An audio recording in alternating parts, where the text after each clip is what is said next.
It's always a pleasure to be part of Parents Ki Paathshaala, which I truly consider, and you must have found me repeatedly saying, but it is a masterclass for us parents. So thank you for joining us today. Welcome, Shipra. It's a pleasure to have you on this discussion, right? So today's discussion is perhaps one of the first in the country to address this topic in such depth, I believe. We live in a digital first world, where screens are an inevitable and have become inevitable part of us. And it would be right to say probably a zero screen day now feels a distant thought for any of us. But as technology evolves, so do the threats that lurk within us. Within it.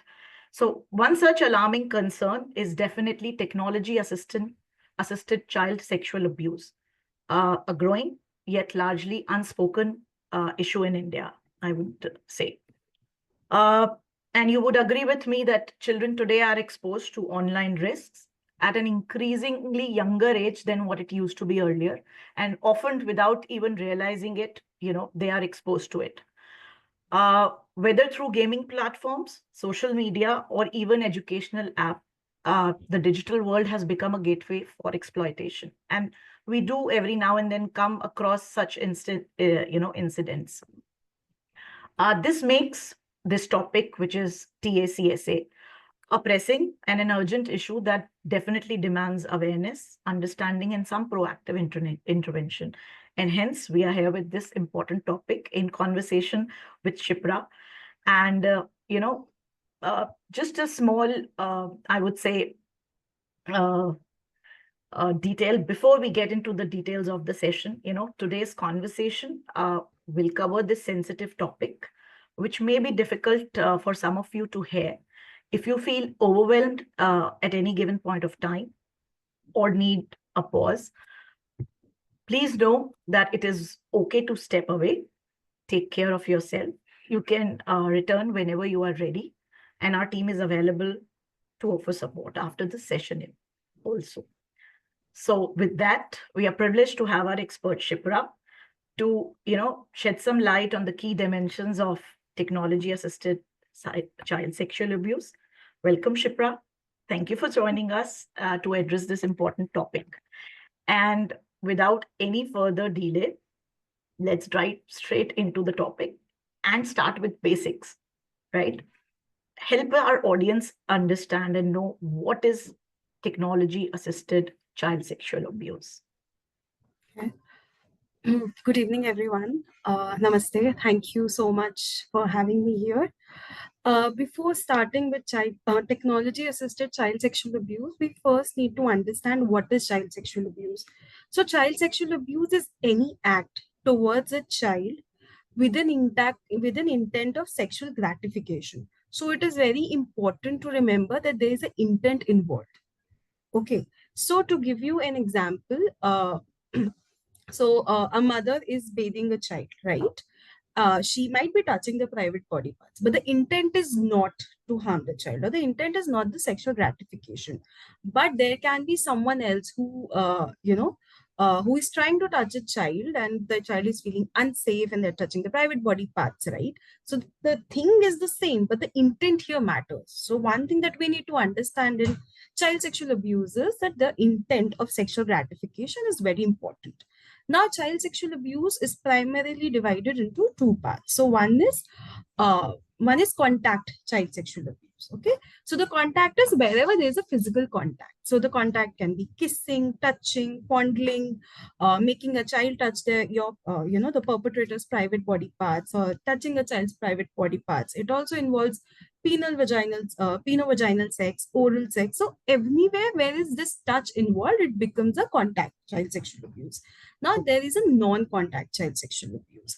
So non-contact child sexual abuse means that there is no physical contact, but a sort of act is taking place in which a child is getting sexually abused. So one example would be making a child watch any sort of video, explicit video, okay, or other would be child sexual abuse material.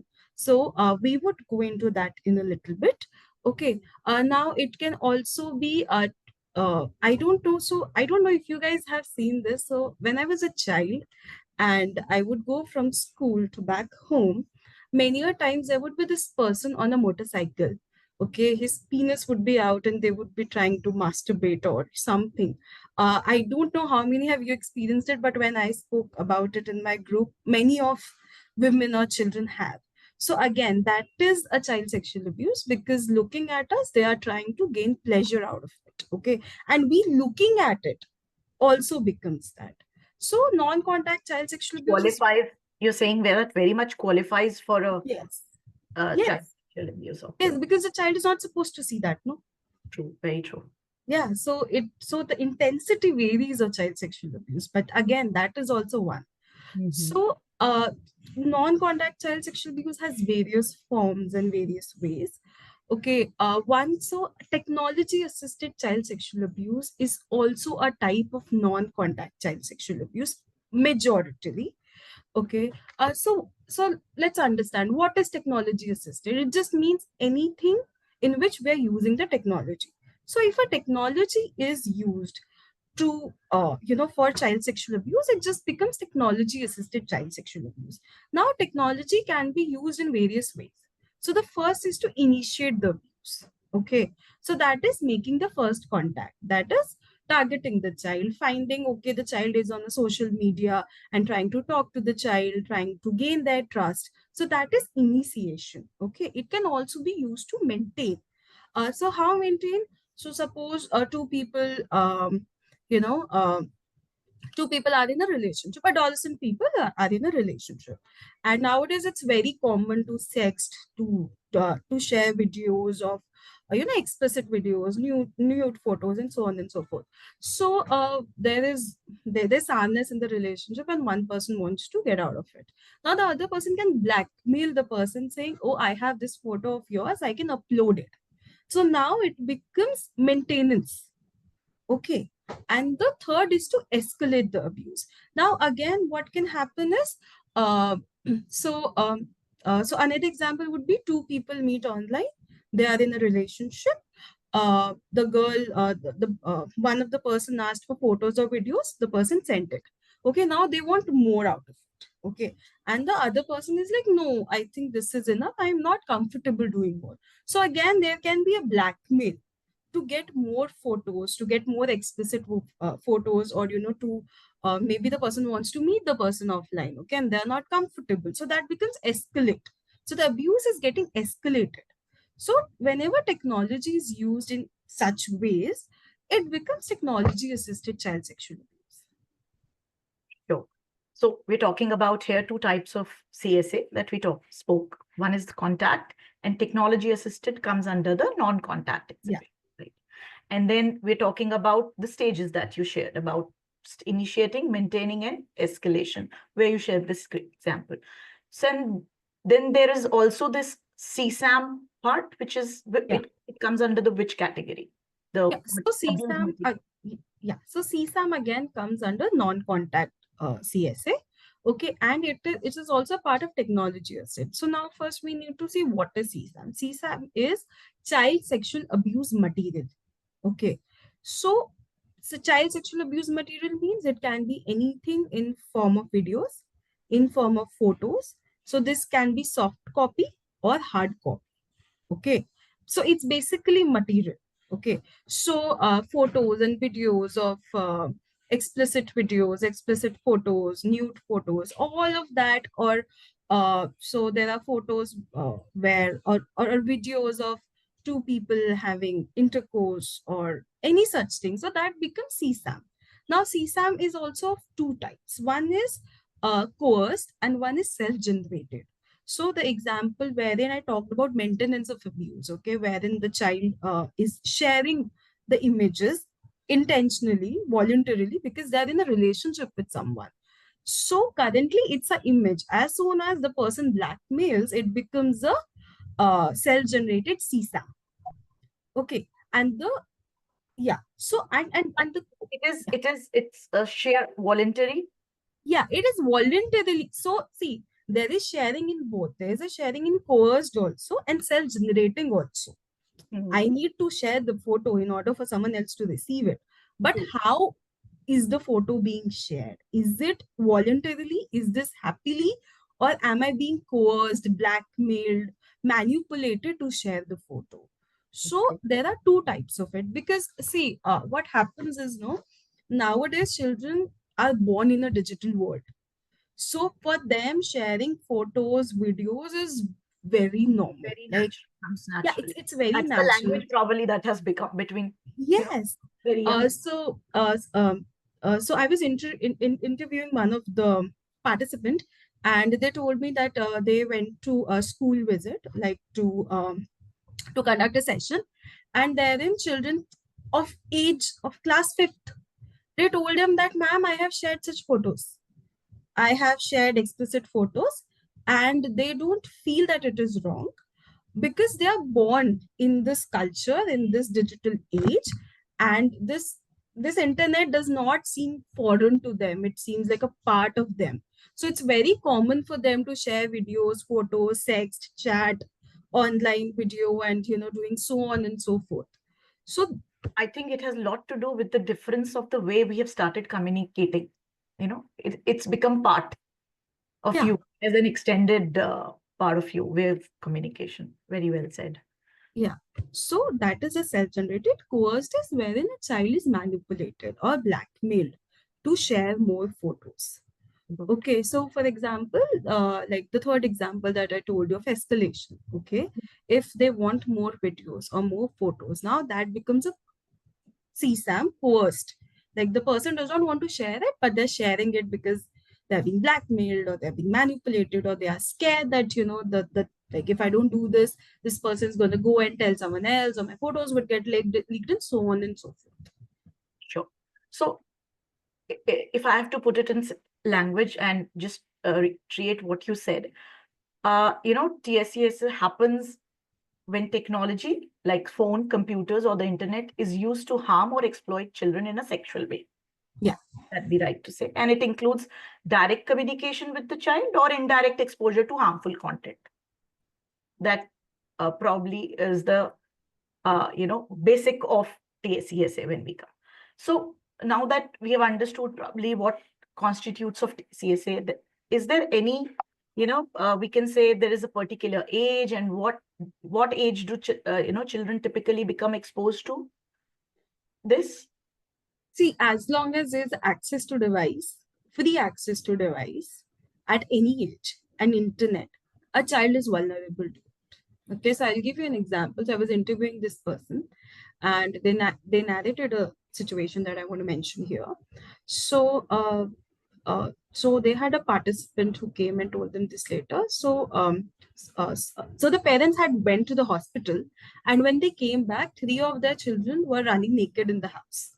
Okay, they had left the children with their grandmother, which is how usually the households are. So when the child was running naked, they tried to figure things out, and they got to know that that one of their child, 6-year-old child, it was during COVID. So at that time they were given homeworks online, right? So they had put on a video or something, and the child was watching. Once it was finished, it's a child's curiosity. So they started clicking on something or the other. So the fourth or the fifth click, the child landed up on a pond. Okay, wherein there were people naked and so on and so forth, right? So the child got the idea that it's okay, and they were running naked in the house. Now again, this is not CSAM, okay, like, but the child is getting exposed to these things at a very early age and unintentionally. So yeah. So handing over the device, basically, this definitely, this incident highlights that an early exposure can become, how can it begin without adequate supervision, probably, or even innocent clicks can lead to this Yes, full. 4 to 5 clicks away. You're always 4 to 5 clicks away. There was a survey done. So I had read a study in which there was a survey done, and they had actually mentioned it that only you are always 4 to 5 clicks away from a CSAM material or from any sort of these explicit photos or videos. So, I mean, to sum it up, probably I would only say that innocent clicks leading to a world which you aren't prepared enough for, basically. Yeah. Right. So moving on to then, how does this exposure escalates? It's an innocent click. How does it moves to different forms of TSESA in that case? Help So that yeah. what exactly parents and then caregivers must be aware of, which then brings to me my next question, that what are the different forms of TSESA? It can't be as simple as we're trying to put it. So help us with some examples or something which makes it easy for, audience to understand as well. So grooming is the most prominent form of TACSA, and most of the cases starts from there. So what is grooming? Grooming is basically building a trust with the child and then ending up sexualizing the relationship and then maintaining the relationship. Okay. Uh, so uh, so to give you an example, so how does grooming start? So okay, so see, it's an internet. Okay, it's not a physical abuse that I need to be physically with one person. Okay, one person on internet can be trying to groom 30 children at a People time. together. So basically, we are talking here about stages of grooming now. Yeah, yeah. So as a perpetrator, I go on a grooming platform and I send requests or try to play with 30 children. Okay. Now, whosoever starts talking to me becomes my target. Okay, so first I identify, okay, this is my target. Now, what do I need to do? I need to gain their trust. Okay, so now what will I do? It's an online setting. I can go check their Instagram, check their Facebook, check their, what else, Snapchat and so on, Telegram or whatever is there, and I will understand. Okay, this is how the child is. Now I start to talk to the child, gain their trust, build a relationship with them, tell them, oh, I have similar issues, or I also like this, or this happens in your house, and so on and so forth. Okay, and then what they do is they try to help a child through something. Every person is going through something, right? It Try can to be strike friends an issues. emotional connect, try to strike an emotional. Yeah, yeah. So now what, like once they have built a connection, the child starts talking to them, they will try to solve at least one problem of theirs. Okay, it can be a friendship problem, it can be a parental problem, it can be a any sort of problem that the child is going through. Okay, so when they solve the child's problem or they support the problem, they start to gain the trust and the child starts to go towards them. Okay, and then what they will do is they will isolate the child. Okay, so how isolation happens, like if, let's say, for the sake argument, let's say I'm the perpetrator. Okay, so now uh, what I would do is I would say, okay, talk more to me, spend more time with me, I am helping you, I can help you, I helped you with this, so I can help you with ABC also. And then they will give them gifts and words of encouragement. Oh my god, you're so pretty, oh my god, you're so smart. Building. It's a kind of Yes. trust building with these small interventions that they would do to help, right? Yeah, and it's also about hyping it up, like whatever insecurities they have, they are trying to work around it to gain their trust, and then they will start to desensitize. Okay, now there are various ways to desensitize a child. So emoticon sorry, emoticons are very big ways to desensitize a child. Nowadays brinjal is used for penis. Okay, there is this like this droplets, three droplets, okay, that is used for ejaculation. Okay, and there are different combination of different emoticons that can mean different things. Okay, now one of the other ways they would also do is so they will use vernacular language. Okay, so this thing is called my language, what is it called in yours? It's Yeah. okay. Okay, and they would just say, oh, can you send me a picture like this, or can you send me a picture like this, and then they might also share pictures which might not be theirs but they're sending, so that these desensitizing the child to this thing, and they're building a relation. Normal, trying to make it normal, right? Yeah, yeah, trying to make it very normal, and they have already built a relationship with the child, they have isolated the child, right? And then they would slowly start asking child, oh, can you send me picture like this, oh, can you remove your top, oh, can you send me a picture in your bra, or oh, can you do this and can you do that. And as soon as they get one picture or a couple of pictures that can be used to blackmail or maintain. Now the behavior changes. Okay, earlier they were nice and so on, and they have hooked the child. Now they would try to manipulate and behave differently with the child.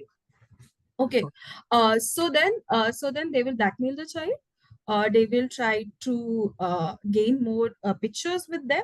Okay, and then this will continue till the time someone does not intervene. So grooming, so this is the initial part of it. Now this can go to various things. Now they can so one ways of this is also live streaming of videos. Okay, so the grooming happened and then they meet the child offline. Grooming also leads to offline abuse. Okay, because I have spoken to the child, I've built the trust. So when grooming leads to offline abuse, that is another part of it. Okay, now when it leads to offline abuse, they can record it and they can live stream it. Okay, so now that also becomes a part of CSAM. Okay, and then they can blackmail the child on it that, you know what, I have this video of yours, and now if you don't do what I ask you to do, it becomes that. It can also lead to sextortion. Okay, they have photos, they have videos, and now they can ask for money, they can ask for more contacts of friends, or anything that they want, right? So and okay, so and another thing that is happening nowadays is blackmailing. So this is the part of grooming, like wherein there's an online perpetrator trying to harm. Now another thing that is happening is Blackmail. How is sextortion different to blackmail? okay so okay, so what happens in sextortion is okay, so blackmail is also a part of sextortion, but you need to understand when a sextortion starts, it starts within intention of getting a picture to blackmail. Okay, that is sextortion. So the child is getting manipulated, coerced, and groomed to send a picture. Okay, now many a times another case, what is happening nowadays is because children are so okay with sharing their photos and pictures and so on and so forth. So what happens is if a relationship goes sour, okay, or if a girl says something to the guy doesn't like, so the guy might just end up, saying, if you don't, if you break up with me, I will share this picture with your parents. Okay, or I will share this picture in your school group. I will share this picture here. Okay, now the same thing can be done by this also, by the perpetrator they met online also. Okay, but that becomes a case of sextortion because the intention earlier was to do that. Probably in a relationship, it doesn't start with the intention of that, but as Well, things start to go sour, it blackmailing becomes a is case of typically, blackmail. yeah, typically Yeah, it a relationship gone bad, and sextortion is anyways with the intent of that it had to be, yeah. In ended a up having relationship, favors and extort money. yeah. Got it. So in a relationship, blackmail happened earlier also, but that was not by the photos and the videos. It was by, oh, I'm going to tell your parents, or oh, I'm going to go to this, I'm going to call this person. But here they have a proof. So also you spoke about online abuse leading to offline abuse. Quickly, can you like exactly help us Yeah. understand what So, okay. So see what happens is many a times a perpetrator can be someone near your house, your gully, your mohalla, your school, your college, anywhere. Okay. So what happens is that two people start to talk because so let's say a girl is in a school, like a girl's school. Okay, she can't talk to boys, and she meet this guy in the tuition. Okay, these are real cases that my participants have mentioned. Okay, so she meets him in the tuition, and there also they can't talk, so they start to talk on WhatsApp, or let's say Instagram or whatever. Okay, so the guy is 2021, the girl is 17. Okay, so now they start to talk, there's this build of trust and this so on and so forth. He has groomed her. Okay, and now he says, okay, I really want to meet you, I really want to see you, can we meet offline? So No. this is technology assisted, which leads to offline. So another example is that, so see, in online you don't know the identity of the perpetrator. It can be a 30-year-old male or a Very 30-year-old female. Okay, so there have been cases of catfishing wherein the perpetrator has behaved as if he's a 14 or a 15-year-old child. Okay, they have got into a relationship and so on and so forth, and then he says, oh, let's meet, and the girl is like, okay, she's young and she wants to meet this guy. Okay, they don't understand that internet is different, right? So then she goes, she meets him, and then he turns out to be a 30-year-old man. So hidden identity, I think, one of the black holes in this whole thing. Yeah, in internet there is, you don't know who is who. So all I can say is these examples definitely highlight that, these online spaces are no longer separate from the reality. I mean, we've heard earlier that having these kind of abuses, but then I think the blur lines between digital and the real world harm, I mean, very clearly can be established. And so, moving on to, while you shared these examples, is it always that direct contact with the perpetrator, or can children be exposed unknowingly? Yeah. So, like for Those example, examples we can definitely make out that how it is like, groomed and from offline, online to offline. But would you want to actually, help us understand that how involving directly or communicating with perpetrators, it can, happen unknowingly as well.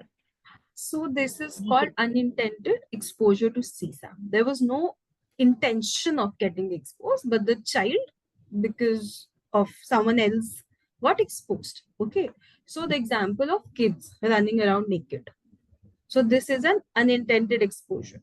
So there is no person who's there to ask the child to do something, Very, right? very Yeah. naturally with way of clicks that the Yeah, child. with the way of clicks. Now, you must have heard of scams wherein you get a video call, and if you receive the video call, on the other end there's this video of someone doing masturbation or sex or something. Okay, and the child watches it for 10 seconds because it takes time to understand what is happening, right? As Right. soon as in those 10 seconds their video gets recorded. Hmm. Okay, and now a blackmail comes that if you don't give me X money, or if you don't do ABC, or if you don't send me such a photo of yours, I'm going to take this video and share it in your school group saying, oh, this person sees this. Oh. Or I'm going to send it to your parents saying, oh, this person sees this. Hmm. Now there is no direct contact, there is no grooming, there is nothing. This is Thank you for very, asking me this this. is I scary. really, yeah, thank you for asking me this. I really wanted to this what this makes us understand is that TACSA can happen within clicks. There doesn't need to be a time duration of, let's say, 1 week, 2 week, 1 month, 2 month. It can be Just few seconds now that just you're a saying, second. it's like a Yeah. realization as a parent. I mean, the child is there looking at the homework or, part of school group and checking something. And, as the child, it's habit, inquisitiveness, they want to go to YouTube or something. And it's scary as a parent for me to hear this. Plus, there is no fault of the child. They just, like just clicked on receiving the button of the call. So this is But like accidental exposure to CSAM. yes, yes, these One is are the not cases of intended. accidental exposure. And what happens is that as soon as this happens, right, the child freaks out. Yeah. Okay, and Can't handle it. They don't know what's happening if it is for the first plus, time or the yeah, second. plus there's this whole negativity towards sex and sexuality and so on and chi and everything, right? So the child is already filled with ideas. Don't anyways normalize it, but then there it comes with age as well. You can't normalize it for a 5-year-old child because it's not enough for him to understand. But you still Yeah. talk to a 15-year or a 13-year-old. So I do get it. So okay, this might sound little different, but who are these perpetrators? I mean, do they walk around? Are they normal people? How do they use technology to exploit children? You know, and which are the online spaces that are most vulnerable? If we can talk about this, I mean, because that's important to understand that from which spaces or places that we have to be careful about, or keep under vigilance or parental control. So perpetrators have always been among us, even in the cases of child sexual abuse, where is a direct contact. Okay. But earlier you needed to be in the physical space to be with child. Of course. Okay. So the geography was defined. And the identity was somewhat Yeah. also defined earlier. Yeah. Yeah. And the identity was revealed. So at least the child knows who is doing what. Hmm. Okay. Now anyone with a device, anywhere in the world, anyone with a device, anyone with internet can be a perpetrator. It can be, I'm so sorry, this might sound not very favorable. It can be your relatives, it can be your neighbors, it can be your school teachers, it can be tuition people, it can be anyone under the sun who All they has need a access device. to a device So they and need a internet. device and a connection. Yeah, of course. It can be someone sitting in Nigeria, blackmailing a child in India. Yeah. And taking a picture like a picture of very much, your relative also, maybe. Yeah, so like whenever you get time, there's this case of Yahoo Boys. Okay, they are a group of boys from a group from Nigeria or somewhere around that. Okay, and they have exploited children and cases of TACSA and CSAM and so forth. And in US and other parts of the countries, there have been deaths because of these Yahoo Boys. Okay. So Maybe there's I'll exploitation in terms of share the money. link here in case we have it available for people to read. Maybe Yeah, we can check it. So, technology, if I hear you loud now, and one very important point here is coming out is technology enables anonymity, making it predators uh, to hide the identity, and it's more easier for them to actually access you, yeah. to you. So you also asked me how do they get in contact with children, right? Yeah, I mean, are there common platforms, the ways? Throw some more light around it. That will be very important. Yeah. So the social media sites and the messaging sites like Instagram. Okay, children have public Instagram accounts. So anyone can message them, anyone can see their profile and so on and so forth. Okay. Facebook, WhatsApp, Telegram. These are four of the most, and Snapchat, five most These widely are used. the most common, Yeah, most common, widely most used. widely used. Okay. Then there is these dating websites. Children, so in all of these websites, so let's say Facebook, okay, a child below the age of 13 is not supposed to register on Facebook, okay, but there is no they there is no mechanism for Have them to to make a check. tick mark that you agree that you Yeah, are above this much age group.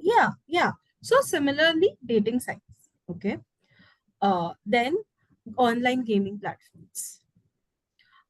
Then there is also so there are a lot of chat rooms, okay, Okay. where and also a lot of they every day you come across a new instant message app or so on and so forth. All of these are breeding grounds. Also the groups, some of the groups that child might be a part of, like a mental health group or a study group or any sort of group that a Hmm. child is part of, that can also be a breeding ground. These people are everywhere. These people I look see like that you, me, yes, and sending inspirational or motivational messages for yes, some now, you are actually grooming, very initial stage, and then probably use those platforms for years. yeah. So So they can true. be anyone. So very well said. Deepa says the parents are known to create accounts for minor children, documenting their lives right from birth. Absolutely. So, uh, new apps, as you said, the dating apps and all. And of course, I think one important part is also the gaming feature, the gaming, the chat within the gaming as well. I see it's finding a lot of grounds. Kids are Yeah. more and they do So make friends and call strangers to play. Can you yeah, throw some light around that also? yes. So what happens in the gaming first, these are multiplayer games. Okay. Yeah, so So we you have a need, question also around that, right? We have online gaming platforms. Please continue. yeah. Sure. So there are multi-platform, multi-team games. Okay. So one game is played by, let's say, two teams or three teams. Okay. So you need people to be a part of the team. So these people can be anywhere all over the world. Okay. So if, let's say, I log in on any gaming platform, okay, and and I want to play, so there can be someone from anywhere over the world, and as soon as there are 10 players in one team, or let's say five, so I can start playing. Okay, now they have chat features. Okay, so I can be playing and chatting. So as soon as there's a chat feature, it is similar to Instagram, no?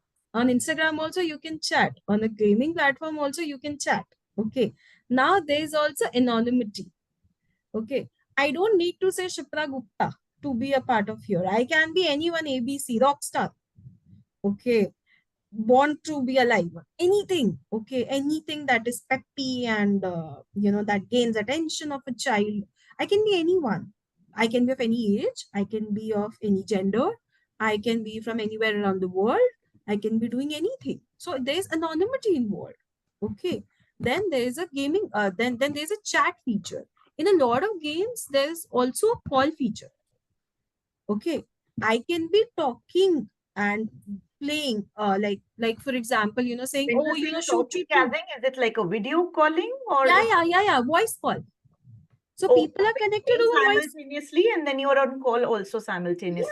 Yeah. So for example, it's a strategy game, okay, wherein two teams need to kill each other. Okay. So let's say it's you and me, part of the same team. Okay. I'll be like, Priya, shoot, shoot, shoot, shoot, shoot. Okay. And we are talking and we are playing. Okay. So now this talking and this playing can further lead to more games and more talking and more gaming and then more conversation about other things in life. I have live example of this. My son has been after me because his couple of friends have been calling him that you are not part of GTA and Call of Duty. And he says, Yeah. I'm not allowed. So I can make out that you haven't, connected to the request and also now I can go back and relate. And I used to always wonder, why do you have to do this? Get it. How it can be used now, it works. For sure. Then the games can also be cross platforms. Okay, I can play the same game from a phone and from a laptop. Okay, so many parents don't know that. Many parents think कि game Hmm. laptop से ही चलेगा. If I take away the laptop and I give the phone to the child cannot play. Now they don't know that the same game is on the phone also. So the Some child at children, they 11, will live in the same place that you live.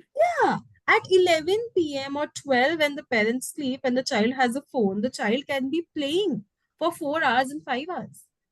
Mhm. And if you are spending so much time on an online space, like, I'm sorry, it might deviate a little bit. Forget the online technology assisted CSA. Just think what impact does it has on a child's mental health and, their development and cognitive ability and so on and so forth. Sure. I mean, So, like the access to devices to a child. right. And so mindlessly, it's Yeah. way, you see as small as a 1-year-old child, 6 months old child sitting, and just because they're not eating and they've been given away. I mean, if they've been given at, being an infant, how can you deny them at 5 and then say, though, now you're not eligible to it? So, like, totally So, relatable. I went for field work, okay, and there was this person, and she was saying very proudly, you know what, my child can open the phone and they can use the Instagram, and my child is only 2.5 years old. And I couldn't say to her, and here I'm thinking, I'm sorry, but you should not be proud of this. Your child should not be knowing how to do this. It's They the should be going out, playing in the dirt, you getting mentioned dirty. that parents are creating accounts for children and updating photograph. Then anyways, it's you normalize Yeah. them being around in the platform and updating their own pictures when they do grow up. So, see, this is what I'm saying, that they are being brought up in a digital age. True. Okay. You are giving the child a device as soon as they're born. They wake up, they get birth, and they have the device in their hands. Okay. They're seeing photos of everyone. So for them, for a 5-year-old child, or let's say a child in a fifth standard taking a photo in a particular pose, okay, they don't understand it. So for them, it's very normal. Look from a child's perspective. It's very normal. We have normalized it. A child does not understand what is a private body part, what is what, till the time you don't give them education. And how many of us give them that education? So for the fifth grader, it is very cool. And so my participant says children find it extremely cool that, oh, you know what? I sent this photo to this person. They are unintentionally creating self-generated CSAM, which can come back and bite them because once something goes on internet, it can never come back. Always there. It's always there. Always there. You delete it from however you want. in some servers of this internet, it is always there and it can always come back and bite you back. So you did share some cases as well to demonstrate these examples and amplified the impact of it as well through these examples. Are there any specific online trends, the viral challenges, or gaming chat rooms that you would want to talk about and increase the awareness among the audience pertaining to TACSA जो कि इसकी risk बढ़ाता है of TACSA, any kind of particular trends they need to watch out and look out for or be aware of? Any viral challenges? See, every other week or every other month, new things are coming up. Okay. Okay. Every other month, new platforms are coming up, new challenges, new things are coming up. And to be honest, we are not aware of 50 or 80% of what children are talking about. Their language is very different. True, very true. Okay. So I believe it also keeps on changing. yes. Today, Every month it keeps changing. Today I'm saying, okay, a brinjal is called a penis. Tomorrow they will take some other sabzi or some other fruit or something else and that will become penis. and they would know and search basis that. Yes, and we wouldn't. And why is that? Because perpetrators are smart enough to know that if they keep one thing, True. okay, for a longer period of time, there are people who can identify it and make sense of it. Very true. Okay. And another thing about trends or something that we need to understand is that when we go online, no, our inhibitions itself come down. Okay. So let's see things from an evolution perspective. Okay. We've been here for so many thousands and of years. Okay. We have survived through everything. But everything has been an online, a physical space. Okay. My instincts are restricted to physical space. Everything that is in my DNA is restricted to physical space.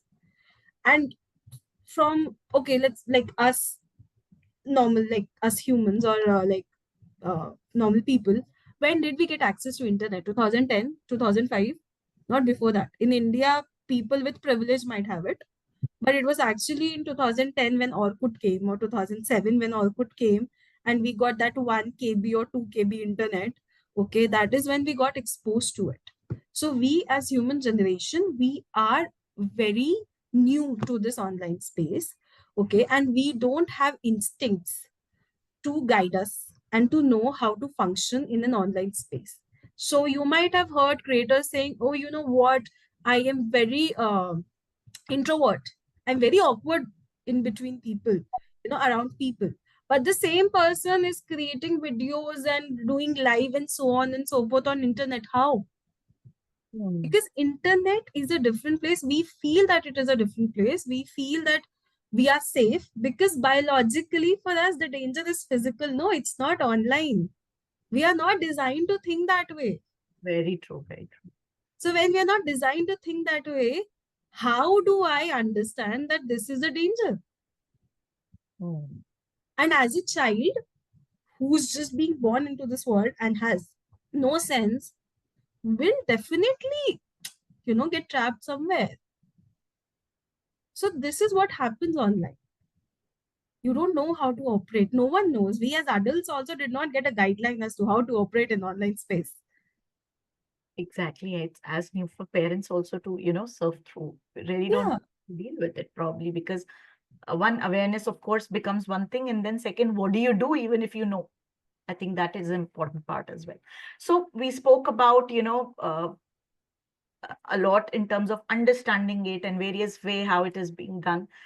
Quickly, let's talk about the impact on children, probably. Yeah, it's which is very evident. I mean, of course, low self-esteem, I believe anxiety, panic. But as an expert from you, let's talk about quickly on the impact of all this on children. Okay. So, first of all, let me start by saying that impact varies from person to person, child to child. Okay, every child does not get impacted in the same way. For so for some children, okay, something happened, they called a headline, the account or the image was taken down, they reported to Meta, and they were okay with it. Okay, and for some, it took many months to to work around it. So now some of the things that, so the first is the feeling of helplessness. Okay. I don't have control over who is seeing what. If my photo gets circulated on the internet today, I don't know who can see it. It can be lakhs and lakhs of people. It can be on multiple websites. So my friends can get to know, my neighbors can get to know, my school friends can get to know, my aunties can get to know. And just think of what all will come on me as a child. Okay, so there's this feeling of helplessness. Then, second, sometimes there's also this feeling of what if it comes back. So here I want to take a quick time and just distinct between online and physical abuse. Okay, so what happens in a physical abuse, like a child sexual abuse, is okay. So A and B. A is the perpetrator. B is the victim. Okay, A B knows what is happening between them. Okay, maybe the C parent know, or D maybe a friend knows. Okay, they go through things. Okay, they go through a lot, but it is between four people. Okay, here everyone knows my business. So there's this feeling of helplessness. Then obviously, when everyone knows my business, there's this feeling, there's this anxiety, there's panic, there's isolation, because I don't want to show my face to anyone because everyone is blaming me. Okay, or everyone thinks that, oh, I'm a bad person, I did this. Like the whole moral police comes in the picture. Okay, so then there's that. Then the academic issues, there are academic issues. Okay, child can have sleeping issues, eating issues, and so on and so forth. If there's support by the parent and the caregivers involved, child can get through this. Okay, but till the time the child is not talking about it, or the caregivers itself are blaming and so forth, it's very difficult for any child to come out of it. So yes, of course, while we were talking, I think it is important to understand that what kind of profile, let's recognize that it's every time it might not be child's fault, and it Yeah. might have profound impact on the children. But then, so let's also understand, if the abuse is happening or has happened, then where do the child reach out to parents, and when do they reach out? It's not easy, because you're not too sure what you have done, what has happened. It takes time to process it. So what as an expert you would like to suggest, that what do children do, how do parents deal with it? So children come to parents when they have knocked on every door, every hook and corner, and every door on this earth, and they have not found a solution. So When they are the most desperate, okay, and they're like, we can't handle it by ourselves. We have done theft, we have borrowed money from people, I have done everything. Now I can't do anything. Like, I have given up. That is when they come to parents. Otherwise, they would call helplines, they would seek help from friends, they will borrow money, they will, if the person asking money, they will take money from mom's pocket, dad's pocket, credit card, so on so forth. जब तक वो and नहीं आ जाएगा ना कि बस अब तो मैं कुछ नहीं कर सकता कर सकती, बस वो तभी आते हैं, वरना वो आते भी नहीं. So, as I hear you saying that they come to parents as last resorts, but why, Yes. why is it so? I mean, typically, Okay. they might not be able to obviously handle it all by themselves, lack of awareness, but why parents the last resort?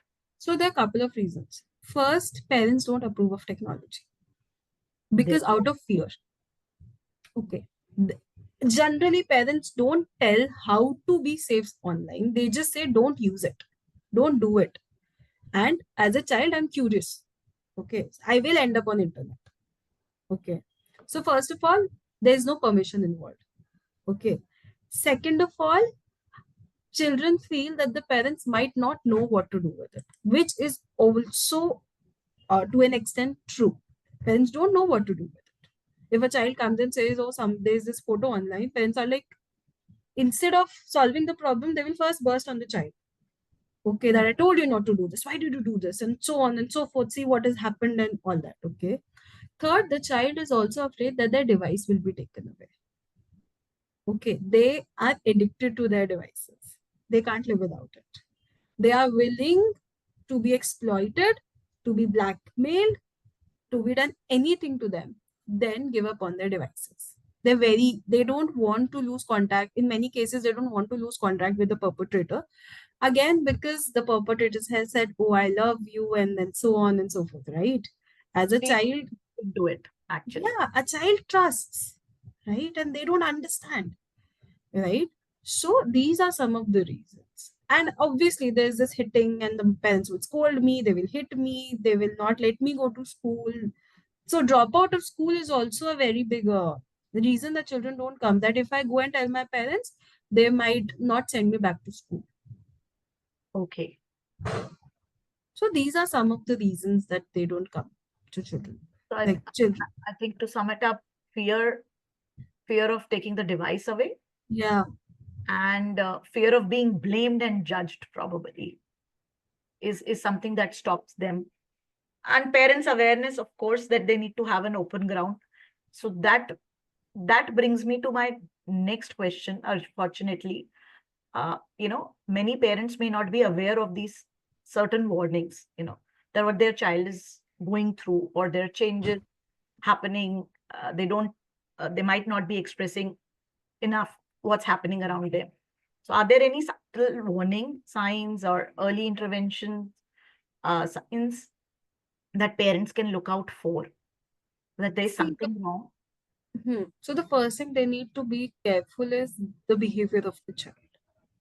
Okay. How is the child behaving? Is the child getting too addicted or too involved with the devices? Is the child getting, because you think, no, as soon as I have someone on the device that I want to talk to, what will happen? I won't give my phone to anyone. I will become extremely careful and private about my phone. Very true. Okay. I will isolate myself. How do I talk to the person when people around me are not there, right? And if I'm spending too much time with this person, what will happen? My grades will drop. Okay, I will stop talking to my friends. I will get irritated, fidgeted because you're not allowing me to talk. So the first is the behavioral changes that are there. Okay. As when you like, so these are some of the things. It is the behavioral change of how the child is responding to the devices. Okay. Again, it is not necessary that the child is getting abused. Okay. It can just be a friend or two people playing games. So these are just indicators of just wanting to know, okay, what is happening with the child. Okay, grades dropping, not wanting to give up phone is also very, you know, usual behavior. Even us, like I don't know, a lot of people have this habit of waking up and checking the phone. Okay, going with phone to their washrooms. Like Mm, even when people take bath, they take their phones, right? No one is getting abused here, absolutely. right? But like, so the intent, so you need to see, okay, the child's behavior is changing, and okay, and what is happening with my child, Sure. So I because think technology is addictive in nature. Just remember, technology is addictive in nature. how do parents handle this disclosure or support their children that ways? Because even at times parents don't know when they come out with this Yeah. scenario or what has happened. Can how do What do parents do exactly? And maybe then this brings me to this question, that what would you suggest parents, or a kind of a safety checklist, for them to protect their children from such kind of Hmm. online happenings? Maybe some do's and don'ts as an expert. What would you want to include for parents here to Okay, handle so this? so these are two questions. First, you are asking me what parents should do in case of disclosure, Disclosure. and second is that, the checklist that the parents can follow usually, okay, to keep their child safe in an online space. Okay. So the first thing that we need to understand is it is not a child's fault. Okay, it is never a child's fault. Even if the child misbehaves, you tell them not to do A, they end up doing B. Okay, child is not supposed to keep themselves safe. It is us adults who are responsible to keep themselves safe, and it is some of us adults who are putting the child in danger. It is some of us adults who are the perpetrators. Okay. So the first thing that we need to understand is that it is not the child's fault. Okay. Many a times there will be a part of you which will be like, oh, I told not to do this. He did it. That's why it's happening. But you don't have to say this to the child, and you have to understand that it is not the child's fault. Okay. The child itself is very sad. They have beaten themselves down so much, and so okay, that they are already very scared. They're already blaming themselves. Okay, so us blaming them doesn't help the child. But if we tell the child that, oh, it's not your fault, it enables child to tell us more. Okay. Second thing is to trust the child. Whatever the child is saying, it is very important to trust the child. Okay. Third thing is to figure out how to solve the problem. Okay. So there can be a photo or there can be a video.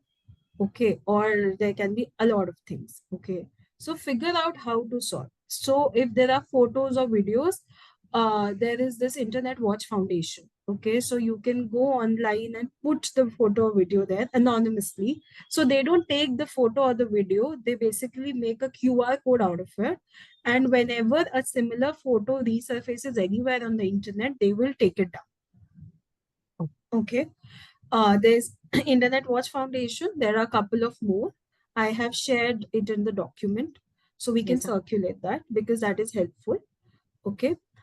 So, and the fourth thing is to see what does the child need now.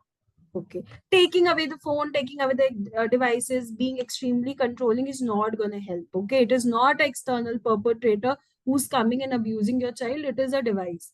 If we become too strict with the child here, the child might end up using a friend's device and contact the same person or someone else. So it's very important to remember that you have to be careful of how you're handling it with the child. And if needed, seek support. Again, there are helplines. Okay, Rati Foundation is doing a very good work. It's a helpline for children and women. Okay, they also help the child or to how to take down the videos or Instagram accounts or Facebook accounts and so on and so forth.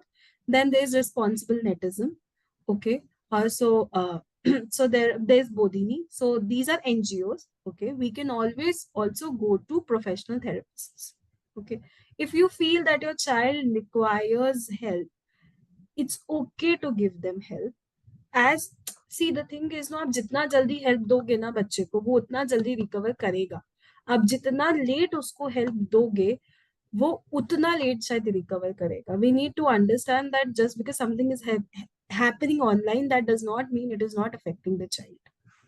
And the child is already very blaming themselves. So please, like, tell them that it is not your fault. Repeat it again and again that it is not your fault. I understand that something happened. We will figure out it together. We can do this. Support them, be the, Yes. and then try to work out options to them. Try to work out. And also this, like many a time what happens is that when something happens, no, we become over vigilant. Okay. So we have to show to the child we trust you. Even if something happened, we trust you, we trust your judgment, we trust that you've learned from it. Okay. And we will navigate how to navigate this online space. Not going online is not the solution. We are living in a digital world. Okay, so learning with the child how to navigate is very important. And this over this over what do you say, this, oh my god, uh, what is it called, like, no, like बहुत ज्यादा उन पे focus करना, बहुत ज्यादा ध्यान देना, बहुत ओवरली उन्हें चेक करना कि क्या कर रहे हैं क्या नहीं कर रहे हैं, that is not going to help the child. Also, you need to tell the child you trust them. When you tell the child you trust them, the child starts to trust themselves. And child need to trust themselves because they are going to navigate this world by themselves. You are not going to be there with them forever. So we come to the second part of the question that probably that needs to be addressed and will be important here, that you as an expert, what are the do's, don'ts, or probable checklist which can help parents here to sail this through. So the first thing is open communication. Okay. Now, open communication is not a one-day thing. Okay. Today you come and say, okay, we explain online safe to the child and say, okay, if something happens, come to me. That is not how open communication works. Open communication works means working with the child every single day and building a bridge so the child starts to trust you. Okay. How would you build a trust with the child? Okay, how would you start this communication? By teaching children about online safety, by helping them to learn to safely navigate the internet, by teaching them about personal safety education. Okay, what is safe touch, what is unsafe touch, what are private body parts? Because if they don't understand this, they will not understand the internet part of TACS. Okay, Okay. so what is that, what is sexuality, what is gender? Because what happens on internet, no, children get exposed to thousands of things. Okay, if we don't talk to them about these things, so what we would happen earlier, let's say 20 years back, the access was limited. You want porn, you get it in magazines. Okay, you want to learn about sexuality, you will not get to learn it from anywhere. Okay, maybe once, one or two books or something. Okay, the access was very limited, so the exposure to things was very limited. Today everything is there on internet. Okay, everything. So instead, and when you go on internet, no, things can be presented in any way, most likely not in an age appropriate manner for a child. So it's very important to teach things to a child in an age appropriate manner, because when we do that, we build trust. They have questions. We're answering questions in an age appropriate manner. They get comfortable talking about these things with us. No, if I'm talking to a child about private body parts, if I'm talking to a child about sexuality, if I'm talking to a child about periods, okay, the child feels, oh, it's a normal conversation between two people. I can talk to my father about it, I can talk to my mother about it. The problem happens when we have not talked about this and something has happened with the child. So how does child gather the courage to talk about it to the parents? They can't. It's a foreign thing, very different thing. They would never relate that you can understand. Yeah, they don't think that you can understand. They don't trust you enough, because in parenting there is always a power dynamics. Okay, you are the parent, they are the child. So how do you tell them that, okay, there's a power dynamic, but if anything happens, I'm here for you? How do you say that? By talking to them. Okay. Second thing is to navigate the space online. Children will go on Facebook, children will go on Instagram, they will go everywhere that they want to go. Okay. So teach them how to be safe on Instagram. For example, there are private profiles and public profiles. Okay. If you make a public profile, anyone can text you, anyone can see what you're posting, anyone can see your friend list, anyone can text you, comment. Okay. So if you make a private profile, you have control over who is seeing what and who are you friends with, who is texting you. Okay. So that is very important. Second is, who do you accept as friends? Okay. Are you accepting a random stranger as friend, or is it someone that you actually know? Now again, inhibition comes in play. Okay. In today's world, if someone from, let's say, anywhere comes and say hi to me, probably I won't. But on online, if someone puts a nice photo, put two pictures of things that I'm interested of, I will be like, oh yeah, let's be friends, let's talk. How do you know that they are interested in the same thing? They Yeah. might be, I, but yeah, and you can talk to them, but then you need to understand, where do I draw the line? Where is it getting personal? And I feel, oh, this person I'm not liking. And also, when you feel like, oh, I'm not liking, who do you go and talk to it about? If the child goes and talk to friends, they are of the same intelligence. mm, What advice will they give? They have to come to parents, no, but they're not coming to parents because they're scared. Oh, I'm going to tell my parent I befriended someone online. Now I will get scolded. So, and I would have to stop talking to this person. So I might as well not tell, and then let's see how it goes. So this is the most biggest problem. The second is, see, we understand that children are online beings, okay, but parents are not. But as a parent, we need to learn of what is happening on internet. Okay, we need to be we need to know what are the social media websites, we need to know what are parental logs, we need to know how to so there's this YouTube Kids which is there for, I think, from age 1 to 8. Okay, so we need to know all of this. So we need to know कि भैया जो auto play का option होता है YouTube पे, एक video के बाद ऑटोमेटिकली दूसरे वीडियो पे चला जाना है, उसको डिसेबल करना है, बिकॉज वो 4 वीडियो के बाद बच्चे को कुछ भी आ सकता है. How do you delete the history of YouTube so that the algorithm gets refreshed and they show me what I want to see? And also what kind of things that my children are seeing. As a parent, it's a lot, but if you are giving them device, then you need to get involved in their life. Okay. And then the third is, as a parent, what are you posting? So nowadays, parents are making, as Deepa ma'am also mentioned, right? Parents are making accounts of young children. वो जब से पैदा हुए हैं और जब से 13 साल के हुए हैं, सबको सब पता है कौन से school they went to, which uniform they wear, which vacations they want to, what they like, what they dislike, what they wear, what they don't wear, where they go, who do they hang out with. When you've put everything online, okay, how difficult it is for someone to groom the child. And also these are live updates. Oh, today I'm going to, let's say, watch Moana 2 with my daughter. You don't need to tell anyone you're going to watch Moana 2 with your daughter. If you want to, you can post it 3 days later so that at least people don't know that you're going to PVR Sage to watch Moana 2 with your daughter. They already know the picture. They know everything. They can just pick your child and go. I mean, I'm sorry, this might sound extreme, but these are some of the cases that have happened, right? So we need to know what we should be doing. And also, children learn from what they see. If we are telling them to use the device between, let's say, 9 a.m. to 7 or 8 p.m., as a parent, you also need to use it because they're going to model you. Very true. Walk the talk. Okay. So walk the talk. Whatever, even if, see, our parents had said a lot of things to us. Okay. But we have only done what they have done. We are a product, no, of that. So there is power dynamics. You can make the child understand that as an adult, I have the right to use the laptop because I'm using it for work. Okay.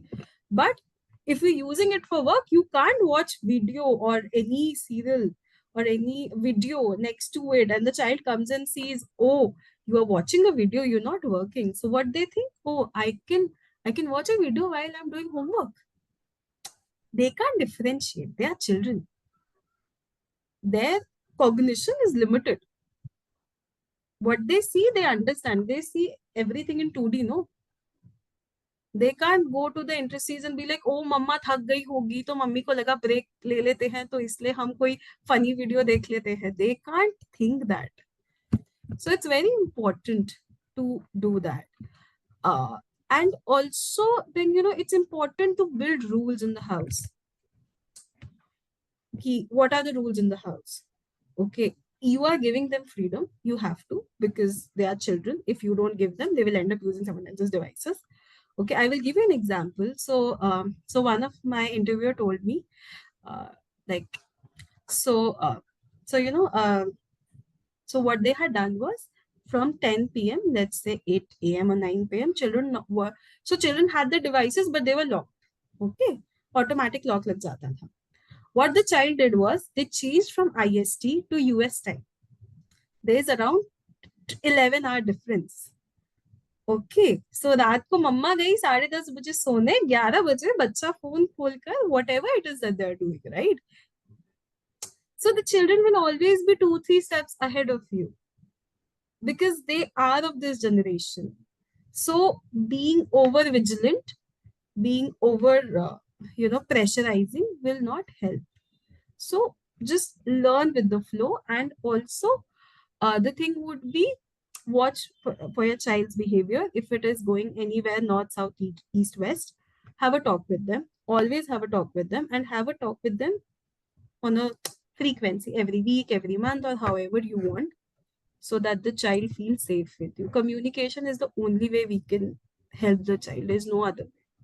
Yeah, I think very well summed up, and very, very, very relevant takeaways from this section, I would say. One question, while we're really overshooting time, but there is one question from our participant. How to educate children about cyber safety in this digital world, where every activity from coaching to entertainment and gaming is done online?